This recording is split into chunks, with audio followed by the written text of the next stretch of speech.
Hey, and welcome to lesson 3.4. We're going to be discussing slope today. All right. Now, slope is a very interesting lesson. I always love how I start this with in-class people because I usually just start with an open discussion where people get to throw me a bunch of answers and I ask, okay, we've all heard of slope, right? And they all agree, yeah, that sounds familiar. And I say, well, what is slope? And so it usually takes about 10 minutes for people to shout out bunches of different things, and they shout out a bunch of ideas, but no one quite knows what slope is. I'll get things like people love to shout out y equals mx plus b, and I'm like, well, that has slope in it, but this is not slope, but it's related somehow. We'll talk about that later.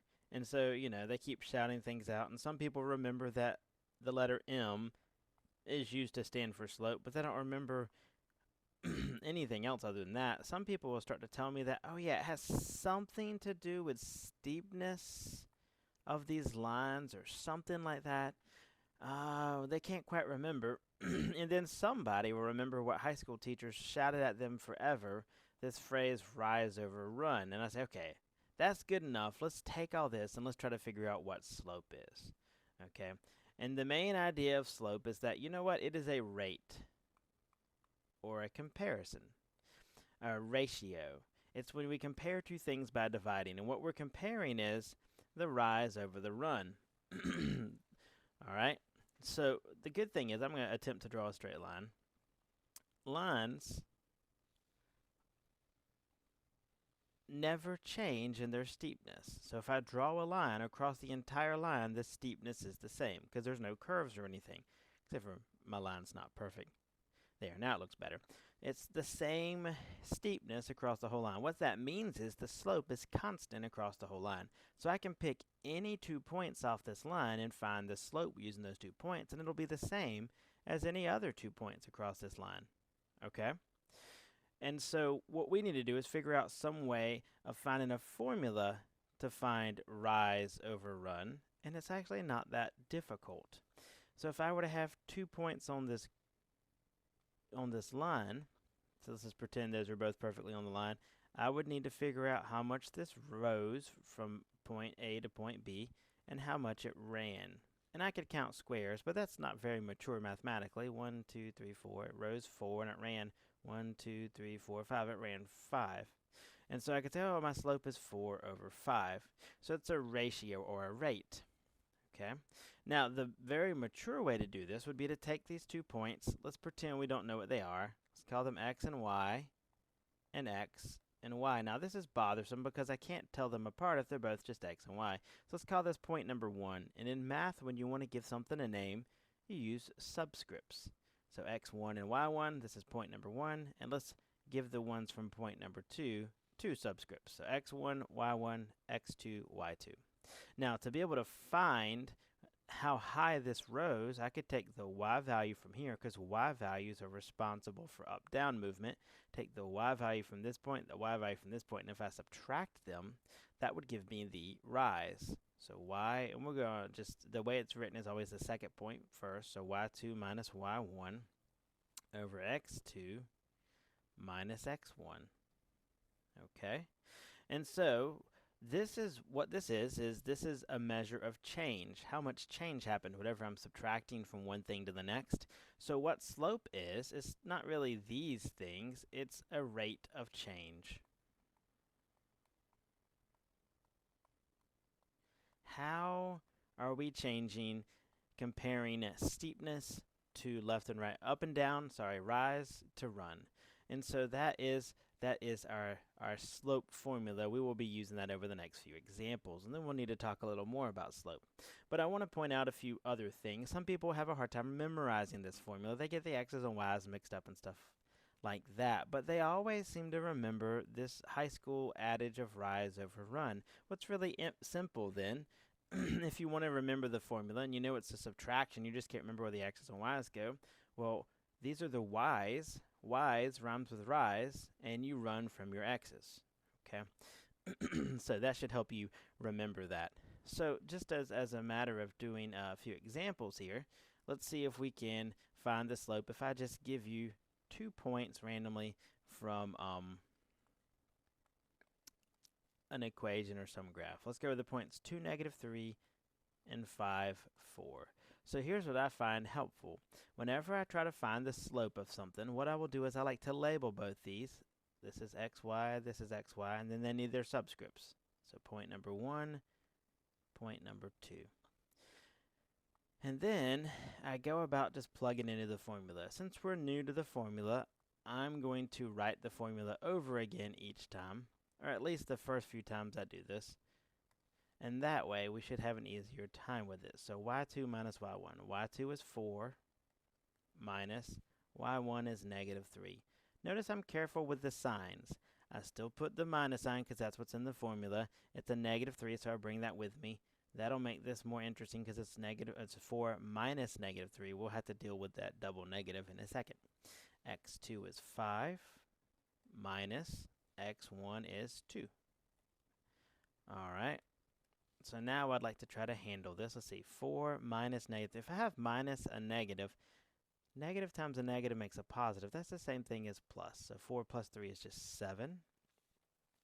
And 5 minus 2 is 3. So 7 divided by 3. Now we do need to check to see if this reduces.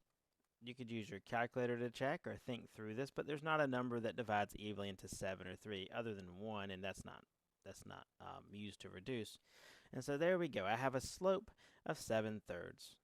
Let's go with another example then.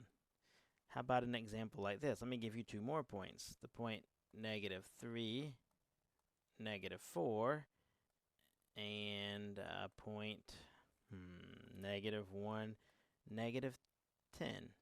So I think it's very useful to label these x1, y1, x2, y2. And then we'll go about using our slope formula.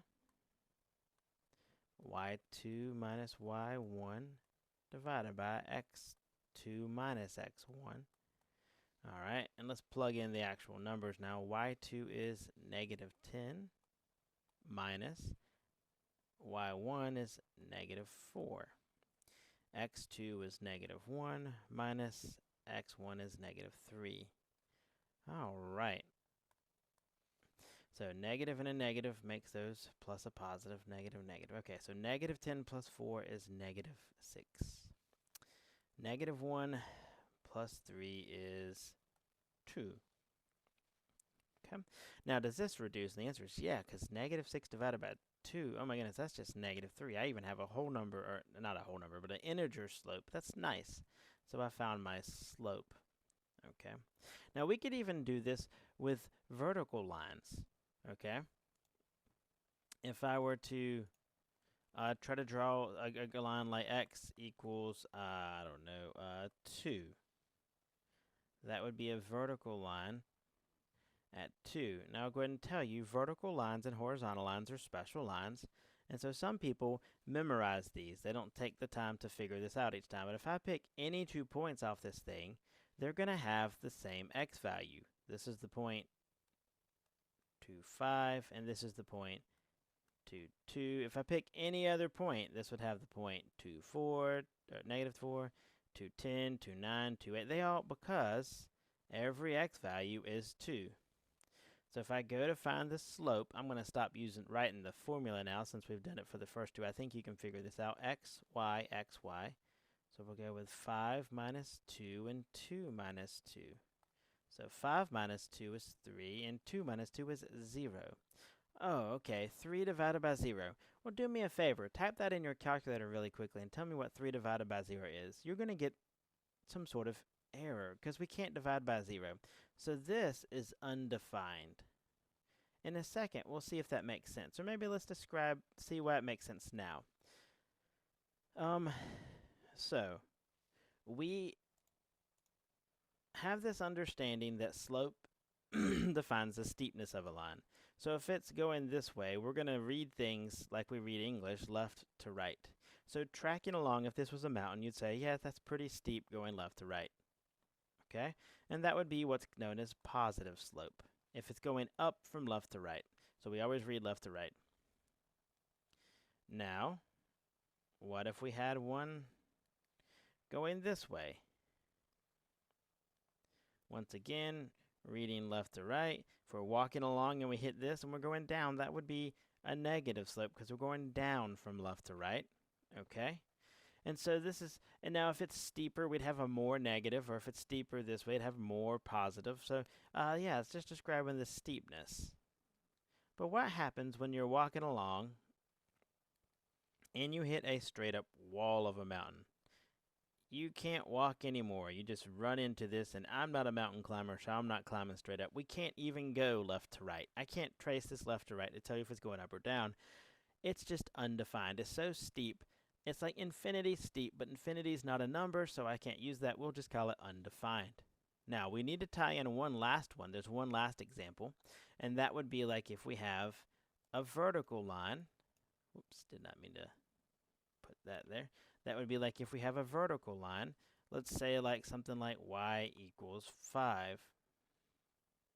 Now, what's cool about vertical lines is every point that I pick on here, every point that I choose will have a y value of 5. Here's the point 2, 5. Here's the point 8, 5. No matter what I choose, the y value will be 5.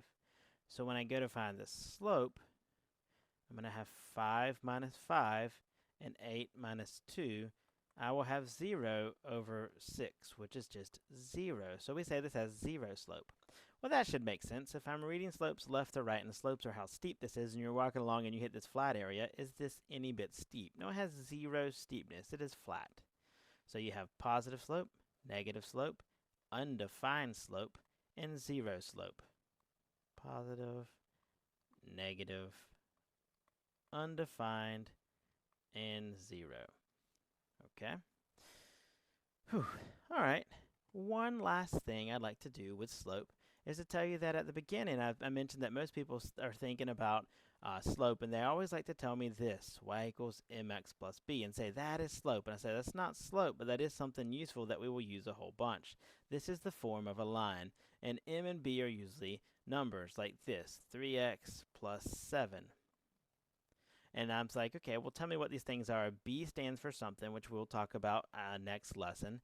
M stands for, we know, slope. So if I get y by itself, if I solve for y and get y equals, I should be able to find the slope simply by looking to see which number is nestled up against the x.